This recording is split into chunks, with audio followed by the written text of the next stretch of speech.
everyone. Thank you so much for joining us tonight on our Do What You Like Fitness Conversation Series. Tonight we have a very, very special edition in the kitchen with Alexandra Leaf. She's a culinary historian, she's a private chef, chocolate expert, you name it, she does it. And we are super excited to be in the kitchen with her tonight with two amazing dishes that she's going to tell us about. Hello. Hey, Whitney, thank you. Thank you for being here. Oh, and I'm so excited to actually inaugurate the In the Kitchen with really being in the kitchen. We, with me, you guys are here and we've cooked together. So we have, two wonderful salads. This first one, the Brussels sprout salad, is one of Whitney's absolutely favorite salads. I love when Whitney comes over because while I am not vegan all the time, there are certain days of the week when I'm vegan, I love to cook. When Whitney says let's get together, it's fun to go out, but I love the challenge of making delicious vegan food for Whitney. And so I made this salad, and I remember the first time I made it, I was a little bit nervous because I had kind of rehearsed in my head what I was going to be doing. And then I ended up spending a little bit too long in the afternoon with this friend, and I felt that I had kind of used up some of my buffer time in case the salad isn't perfect and I need to make some changes. Well, I came home and I literally had to start getting the salad ready, and suddenly Whitney was here. I was like, I hope the salad is good. And it came out really well, so whenever Whitney comes over, I have to make this salad, and so tonight. So the other salad is the cucumber and date salad, and that's the salad that I've also made for Whitney because it's one of my favorite salads. Wait to try it. And so I said hey, listen, we made these salads, we may as well hang out and just continue the night. And so I'm just going to start serving you guys. Super excited. So Yes. here, Teray, you've never had this salad before, so I'm going to start with you. Yay! So here you go. If you just slide your I'm hungry too. over here. Get in my belly. Yes. Great. Yeah. And what's really wonderful about these salads is, they're fantastic the next day as well. So, but the thing is, with this salad especially, there are never any leftovers. So this is shaved Brussels sprout salad. It's got some sriracha. It's got a little bit of coriander or cilantro and some ginger. That's basically the base, salt and pepper. And wow, I just got a little whiff of heat. Okay, so now I think what's great about having the two salads together is this Brussels sprout salad packs a lot of heat, and this cucumber salad is nice and cooling. And we know that Teray, aka DJ Shorty loves heat. The hotter the better. I'm a hot sauce lover, a pepper lover. I like it hot. Anything hot. Fantastic. I accept the challenge. Well, I've never gone to one of those hot sauce festivals, but you hear about them. I have. You have? Oh my gosh, where was it? Out west? In Brooklyn. Oh, in Brooklyn. With the Chili Pepper Festival? It was a hot sauce. Oh, the hot sauce. Oh, okay. Yeah. Yeah. And I didn't find anything that was too hot that I couldn't handle. I was a little disappointed. Oh, so you have to go to one They of those had ghost crazy pepper ones. brownies and everything. It just wasn't. I was like, this is what ghost pepper. This was before I had ghost pepper, and I guess it wasn't the Scoville or whatever level was high enough. Crazy index. Yeah. I've had my own hot sauce that's hotter than what I found there. So I'm hoping by now the hot sauce festival gets hotter. I don't even know how to buy hot sauce for her. I thought I bought her Thank you. a really nice hot sauce. What was it? Chelsea Market. It was good. No, it had. I know, but I don't think it was as hot as It what wasn't you're used extreme. to. I like different flavors. People bring me hot sauce from all kinds of countries. I would tell you, don't bring me a t-shirt, don't bring me a keychain, maybe a refrigerator magnet or hot sauce. Oh, that's so funny. Refrigerator magnet or hot sauce. Yeah. That's nice to be a person where somebody knows exactly what to bring you, right? Mm-hmm. Yeah. All right, here we go. All right, Brussels bon sprout appetit, salad. guys. So good. Should I put the salad on the chips? Whatever you want to do. You can do whatever you want. However you like to eat it. Delicious. Let me see. I love the sriracha. Yum.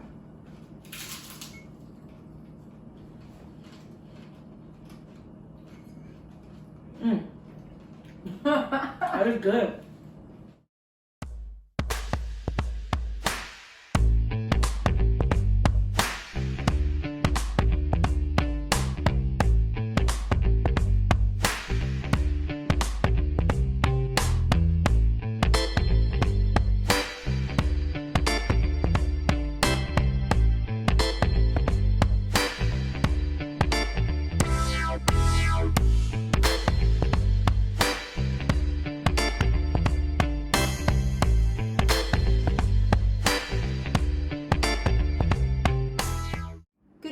Everybody, I'm Alexandra Leaf. I'm super happy to be here to tell you about some of my favorite really easy recipes. We're going to do 2 salads, Brussels sprouts, and the other is cucumber, dates, and walnuts. We're going to be talking about herbs. For example, most people, when they buy their herbs, would put them in the refrigerator. Close this down and put them in the refrigerator. No, don't do that. It's going to turn black and it's going to get ruined. Thyme is beautiful when it's fresh, but I actually like it better when it's dry.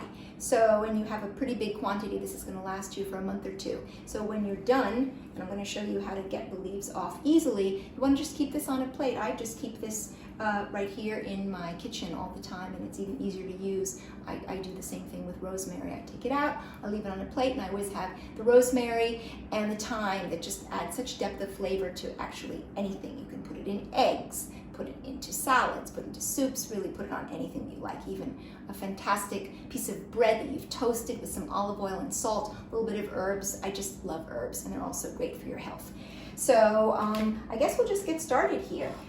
So these have been washed. These are organic Brussels sprouts, and so you want to trim them down.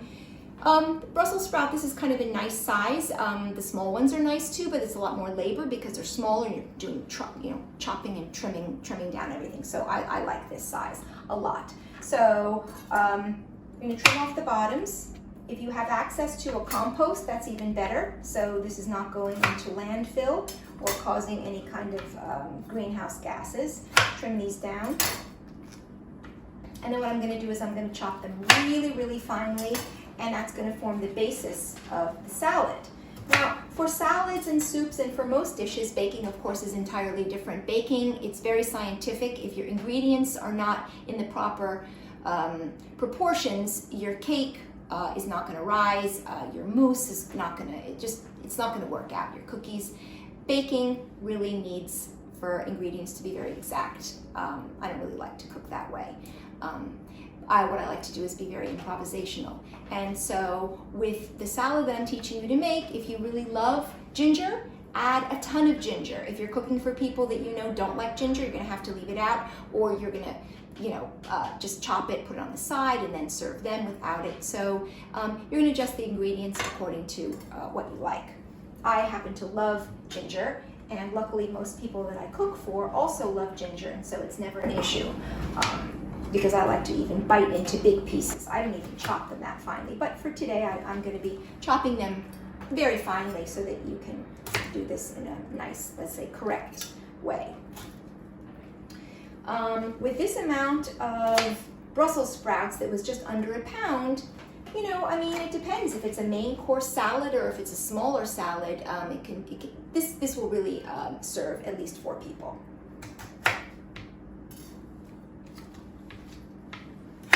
Now, this is going to seem counterintuitive when I tell you that a sharp knife is far less dangerous than a dull knife. A dull knife is very dangerous because you don't really respect the knife, and it can slide and harm you. If you're using a very sharp knife, you're going to pay attention, and you're going to get a nice, beautiful cut, and you're not going to, worry about having the knife slide because it's not sharp enough to do the task at hand. So this is a very sharp knife.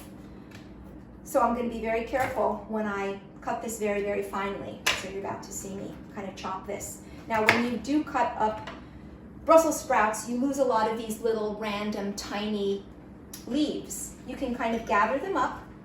There's no point in throwing them away because they're perfectly edible. They're just like anything else, they just have fallen off. So you're gonna gather them up and you're gonna chop them. So that's what I'm doing now, I'm gathering these up because I hate waste of any kind. So just gathering them up here. As these get moved around, they're sort of falling off. You can kind of like, you know, crunch them together, and you're gonna put your fingers down like this so that you're not chopping them accidentally. And you wanna go nice and slowly. This is not any kind of race. Just wanna make sure that everything is well chopped. So I'm gonna throw everything into this glass bowl. Okay, so then you're gonna take this, and I mean, one of the things you could do, everyone, you know, needs to find what's easy for them.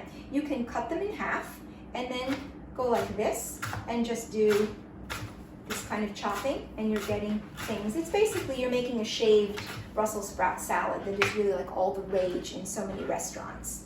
And you're gonna have it here, and what's great, as long as you don't dress your salad, you know, you could do this in the morning or do it the night before, and then you're gonna dress it the next day. I like to do a lot of prep because I like to be efficient with time. And you know, you can, when you come home from the market, you can wash your greens and prep them so that when you come home, or whenever it is that you are going to be preparing your food, you don't have to feel like, oh, I've got to wash my lettuce, or I've got to wash my greens, and now I have to do this and I have to do that. Just like have them prepped in the fridge so you come home and they're done. I would never buy, I actually never buy vegetables that are already pre-chopped, because when you cut vegetables, you are exposing them to oxygen, and they just start to lose nutrition. So I think it's always better to just do this, you know, by yourself. And I think just feel like you're getting, you know, a better quality when you are doing this in your own kitchen. You know exactly how clean something is. So, so that's why I would buy them whole. And I think that cutting them in half like this is a little bit easier to manage than trying to cut a whole Brussels sprout, especially if they're this size, which, you know, as I mentioned before, this is a little bit larger, but it makes it easier. The work goes faster. Because I'll just give you the example. You see, when it's round like this, it wobbles around, and you know, that's when you can have accidents. So I really just like to cut things in half. That's what I do with a lot of vegetables. You're gonna see when I make the salad with the cucumber, I also, you know, you have a whole big thing. You say, well, like, how am I gonna cut it down? I mean, vegetables will sometimes kind of present to you the way that you're gonna be cutting them. Am I cutting them in rounds? Am I quartering them? What's the size that I want? And it's kind of fun because you get different texture, you get a different look visually. So I think that it's just easier to do it this way. And if you do, you know, 2 at a time, it goes a little bit faster, and you're still getting a nice size that's shaved like this. Now there are people that are not gonna like a raw Brussels sprout salad. I happen to love vegetables so much that I love everything raw. I mean, I don't eat beets raw, but you know what I mean. There are people that just find a raw Brussels sprout too hardcore. So what you could do, the same preparation like this, and instead of making a salad, you just throw it into a pan with some hot oil and like a very fast stir fry, and it's incredibly delicious. And you know, you can do that with just in olive oil. If you want to add, you know, some sort of allium, some type of onion, you could. Or if you just love them with a little bit of salt and pepper and olive oil, then, you know, something like this is ready in like 3 minutes. I do really love raw Brussels sprouts. So, but occasionally I will do this kind of preparation and then not do a salad and just do a little very fast stir fry. I absolutely love cabbage, so I will eat raw cabbage salad or do a similar thing, because cabbage is very, very sweet. All these kind of cruciferous become sweeter when they're cooked. Like I would never, I don't know why, but I would never think about making a raw broccoli salad. It just doesn't really tempt me. I don't know, maybe because I've never had one. or I don't know, it just didn't really occur to me. But, you know, as I mentioned before, these Brussels sprout salads are kind of like trendy these days, as we're supposed to be eating more of these kinds. It's kind of like the spillover from the kale phenomenon, you know, to eat this way. But it's certainly super healthy, lots of vitamin C, and you just feel great after eating something like this. And the other thing is this, when you dress, well, when I dress this Brussels sprout salad, I never add too much dressing. And so as a result, it's not like the leaves are getting too soaked so that, you know, the wilting happens from the acidity in whatever you're using, a vinegar, or it could even be lemon juice or something like that, but you're not adding so much of a dressing that the next day it's all wilted. You could easily prep this, eat some of it, and it's still going to be fantastic the next day for lunch or whatever, for your dinner, even for breakfast if you like vegetables for breakfast. That's what's really nice about this. I don't like to overly dress anything, because then you're tasting too much dressing and then actually not the thing itself. And if it's a good quality, then, you know, the vegetable is so delicious. You know, the other thing is, since I'm not really systematic about measurements, sometimes I'll prep something and I'll say like, oh, I actually don't even need this much. But we're almost at the end here. I have, well, a couple more, and yeah, I may as well use these. One of the things that I like to do is to add something that's a little bit sweet. Not cloyingly sweet, dried fruit, especially if you cut them in small pieces. So when you're eating whatever it is, you're getting a little bit of sweetness, not too much. And so in this Brussels sprout salad, besides the ginger that delivers a nice little bit of heat and kick, I like to add either dried cranberries. Sometimes I may have dried cherries, and so this is really nice to kind of offset some of that kind of hardcore Brussels sprout flavor. I also add a little bit of maple syrup, tiny bit. I would say probably maybe 2 teaspoons, equivalent of 2 teaspoons in there, and that's also really nice.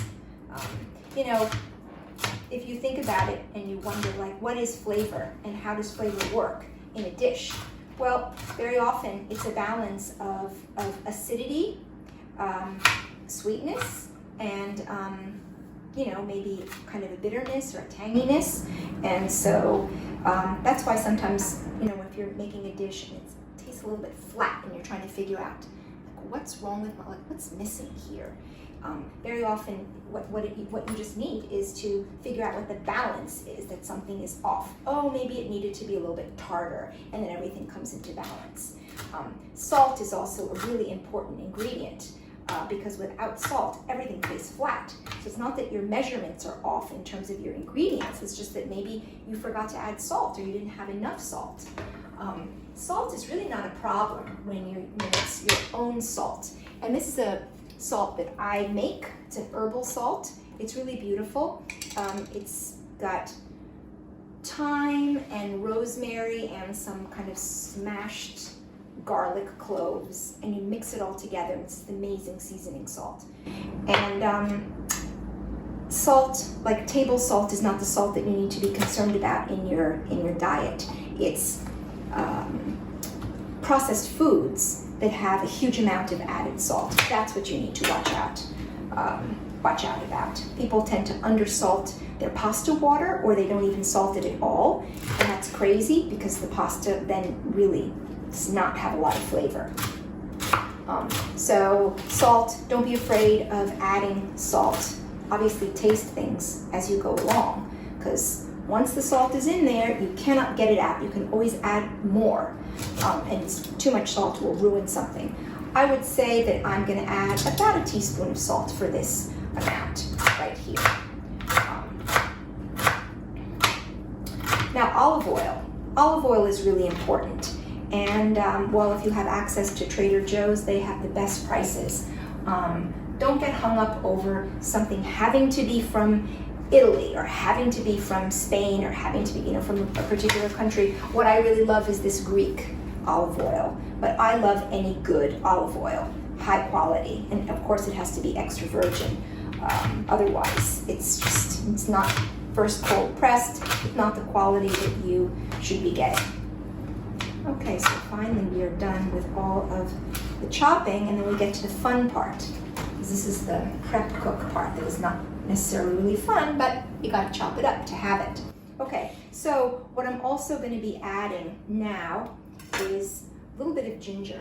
So the easiest way to get the skin off, I don't necessarily even have to remove the skin because this is organic. But if you buy a big knob of ginger and and it's conventionally grown, it's better to remove whatever the exterior. And so I'm probably going to use, this part, not that entire little bunch. And I'm just sort of being general about taking it off. If there's a little bit of skin that clings to it, I really don't mind. And anything that feels a little bit like it's dried out, I'm just going to cut that off. This was not the freshest ginger when I bought it, but it smelled very good, and it's really fine. Okay, so I'm going to be cutting it up and kind of cutting it.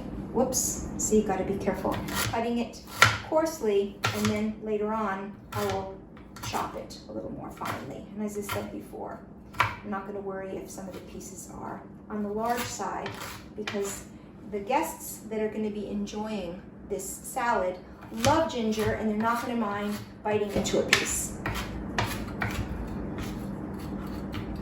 But ginger really adds so much depth of flavor. I add ginger to so many dishes that you wouldn't even necessarily think to. Like a green salad, you could add ginger to. And I think ginger is one of these things that once you start eating a lot of it, you have to eat it regularly. And it's so fantastic in the morning. You can just put, I don't know, like a tablespoon or so in a glass and then pour hot water over it and have it that way. It's just really one of these fabulous things. Or sometimes I just leave, like a big glass of water out overnight with some, if you obviously boiling water destroys some, in the same way that cooking will destroy some nutrients. If you want to maintain all the nutrients, just put a couple of pieces of ginger that you've cut into some water and then just drink it the next morning. Okay, so you can see how much I have here. This is probably about 2 tablespoons that I'm adding to my salad here. Okay, so I guess now is really the fun part, because you just get to do a little bit of this, a little bit of that, a little bit of this. Okay, so as I said before, this is probably about the equivalent of about a teaspoon of salt, right? Okay, and let's see what else I'm going to be adding. Okay, my olive oil. I mean, at this point I'm eyeballing it, but it's probably about 3 to 4 tablespoons. If you need more, you can always add it. I really go easy on the vinegar because I don't want to soak it, and I also don't want this salad to taste like balsamic vinegar. So I'm probably putting in just about 1 teaspoon. I really love sriracha. I'm addicted to sriracha. I put it in a lot of dishes. So you want to shake it up because it can tend to separate a bit. And then I was pretty generous with that squirt because it is very hot. Let's see. I am going to add some of the dried thyme. Okay, the dried thyme is easier to use because the leaves just fall right off the little branches. You just go like this, goes right in. But I'll show you what you would do if you were using the fresh thyme. Okay, so fresh thyme is beautiful. So you have a little branch like this, and you're going to figure out which way you're going to run your fingers down. Sometimes it doesn't come off as easily. You're basically removing the little leaves from the stalk. Okay, those just came right off. So again, you're going to take, this one has a lot of leaves. You're going to hold it here. You're going to rub your fingers down. You can see they fell right off. And then sometimes you have to just pluck off the little leaves individually, like that. So that's going to be fine. And let's see, my maple syrup. Again, I'm just going to kind of eyeball this, and it's going to be about a tablespoon. It gets very sticky. I'm going to run some hot water over this. I haven't used it for a while. This is very, very precious. It comes from the Union Square Farmers Market. These people, I don't even know the name of the company, but they're definitely there on a Saturday, and they're really lovely. If you go there, well now not for COVID, but under normal circumstances, you can taste the different maple syrups. And this one, the Amber Rich, is my favorite. I just think it has the most beautiful balance. Believe it or not, maple syrups do have lots of different flavor profiles. If you're thinking log cabin, that has only one flavor profile and is not even real maple syrup. I'm sorry to inform you.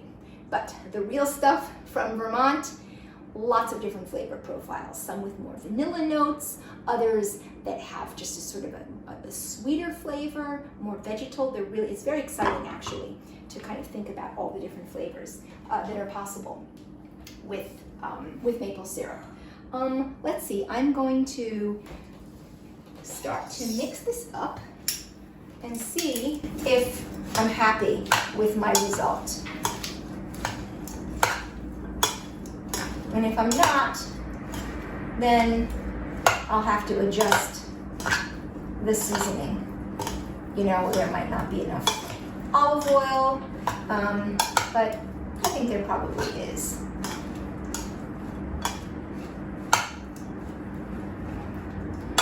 And I actually then, let me see, tastes amazing. Nice kick. Oh, I forgot that now that the weather is warm, and I was in a friend's garden over the weekend, and they very kindly gave me some cilantro. I'm going to add a tiny bit of cilantro to this. This is a salad, of course, I make a lot in the wintertime when Brussels sprouts are very plentiful, and I wouldn't buy cilantro in the wintertime because it's coming from California and just doesn't have the right flavor. So I'm going to add a little bit. Cilantro is one of those things that either you like it or you don't. So I'm just going to put a little bit in. And the stems are very, very flavorful. Never throw away your stems. You can use them for soups or even chop them up when you're cooking rice. It's really fantastic. So I'm going to add a little bit of this cilantro to our mix here. And then, because I'm not going to be serving this immediately, I'm going to hold off on adding these really beautiful walnuts. That's something that you want to always think about. Don't add something that's going to get gummy, right? If you want something to stay crisp or that needs to be crisp, don't put it in your salad and suddenly it's like, oh, we're not eating for an hour. No. And I'm good. I was a little bit lazy. I'm not toasting these nuts, but that is something that you could do. We could toast them, even to bring out more flavor, and then throw them in, or just top your salad with nuts. That's another option you could do. And pine nuts are also fantastic to do with a lot of different dishes. Okay, so this is basically done. I'm going to put this aside, and I can't wait to have it now. Okay, so now we're gonna make this really wonderful, and doesn't matter if some cilantro stays behind on here, because it's going to be delicious for our cucumber salad. I went to a restaurant, this is about 2 years ago, and there was a cucumber, date, and I forget what and horseradish, and I don't usually find good horseradish. I don't really look for it, and I thought, you know what? The ginger is going to be a perfect substitute. So my version of that salad that I had at Claudette, that is right down here in the village, I've made up a new recipe, and I happen to love dates, and these dates have a pit. So the first thing I'm going to do is cut these in half to remove the pits. So it's a super easy salad to make, much less labor intensive because it takes a while to get the Brussels sprouts all chopped up. Cucumbers take only a matter of minutes to chop up. So it's a cucumber, date, and I do add walnuts to it. And yeah, cucumber, dates, walnuts, and then the ginger. I'm crazy for dates. So I usually, well, I don't chop one date and eat one, chop one, eat one, but I usually eat at least one or two. And these are really nice. And actually, you could do this with any type of date. But what's nice about these big plump medules is it's really easy. Some of the other varieties, they're not as fleshy and it's a little bit harder to get the pit out, but this is very easy. Now, the cucumber that I'm going to use is one of these kind of hothouse long cucumbers. Cucumbers in the summertime are really plentiful, and even the smaller Kirby pickling ones I love. The Persian cucumbers I also love. I find that those large kind of ordinary cucumbers, sometimes they have a very bitter taste.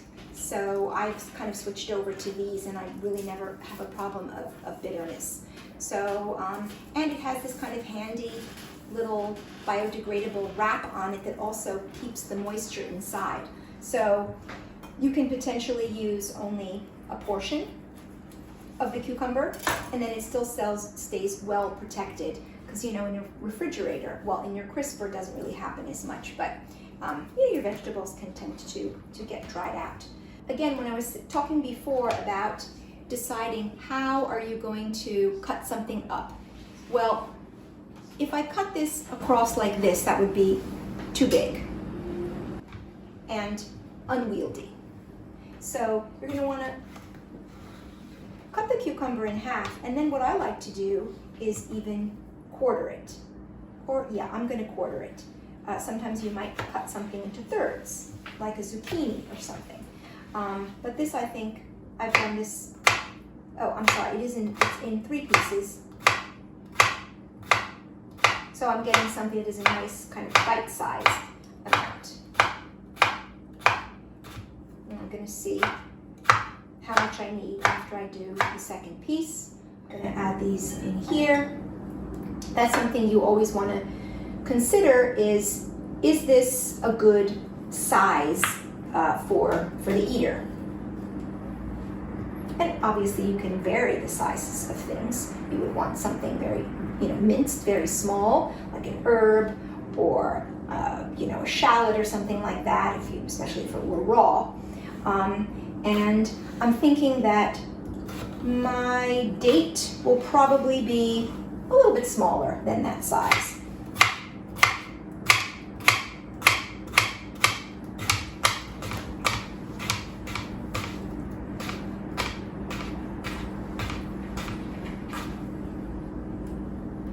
And again, what you can do is prep this and then, leave out any ingredient that you don't want to get too soggy. So the walnuts I'm going to add only when we're ready to eat this salad. Okay, so this amount here, I probably want double. So I'm going to end up using this whole cucumber.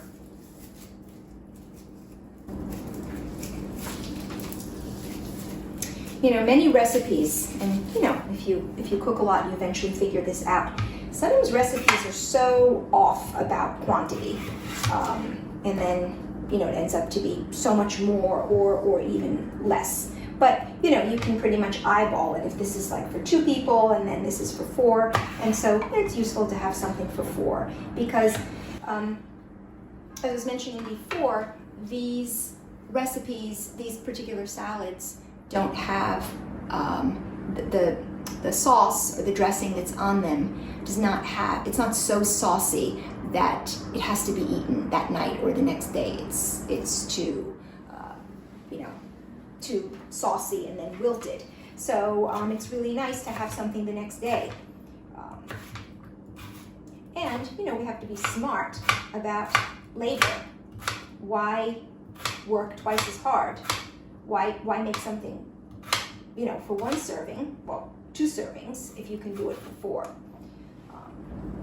I know some people may not want to eat the same food the second day. But if it's good, when I first made this Brussels sprout salad, I was making it for myself every day for a week. And I thought, you're so ridiculous that you're eating the same thing every day. But I loved it so much, I just wanted to keep eating it. And I did that so much that I made myself sick. Not physically sick, just sick of eating that salad.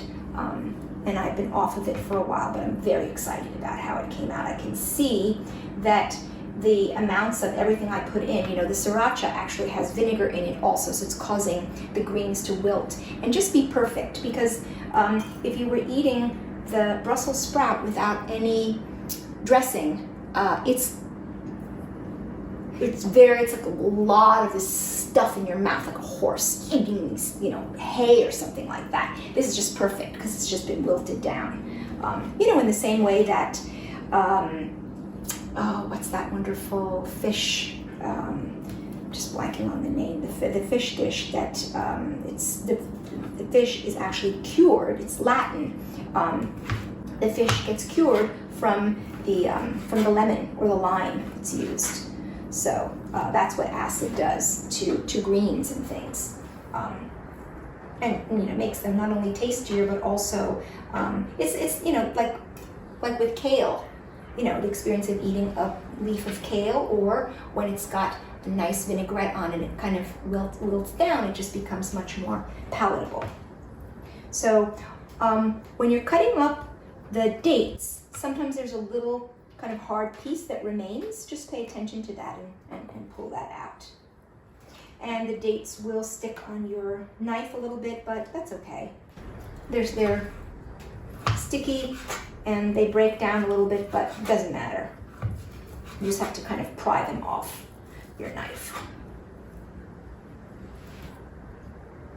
Once I was in California at a farmer's market, and I just was amazed at all the different types of dates. There were like 6 or 7 different dates, and these are producer, markets. So they were the people who had the date trees, and I just couldn't believe they were so delicious. Obviously, all tasting like dates, but the consistency and the size and the color, dark brown, a sort of a blondie color, they were absolutely wonderful. And I was so jealous that, living back east, and I'm not a big mail order person, so I wasn't going to be contacting these people to have them send me their dates across the country when I can get good dates in New York. But I just thought, wow, I thought I knew dates. A little bit like the maple syrup that, when you're there with a producer, it's a completely different experience of ingredients that you think you know. Okay, so we're getting there, almost done.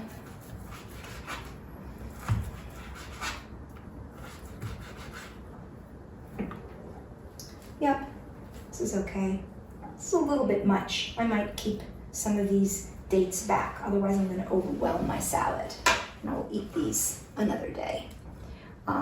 Okay, so I have just a little bit of ginger here that I'm going to use. So as you see, I wasn't kidding when I said I put ginger in everything. I'm adding it to this salad as well. And this is very fine, so the skin is coming off pretty easily, and I'm going to just start chopping it up now.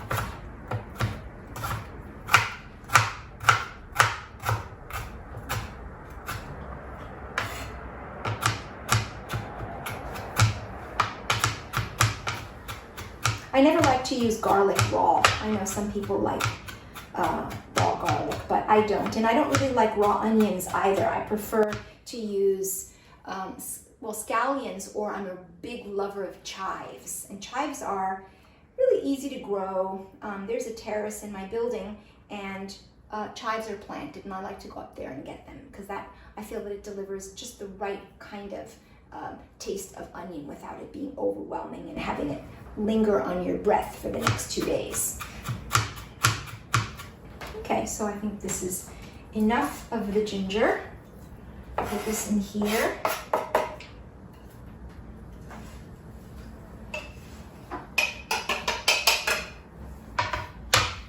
My salt.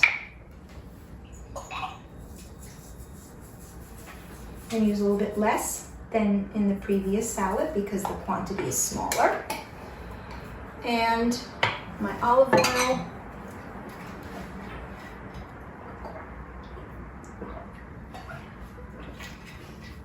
And mix this around, and I will let this sit a little bit. Thanks a lot, and hope to see you again soon. Bye-bye.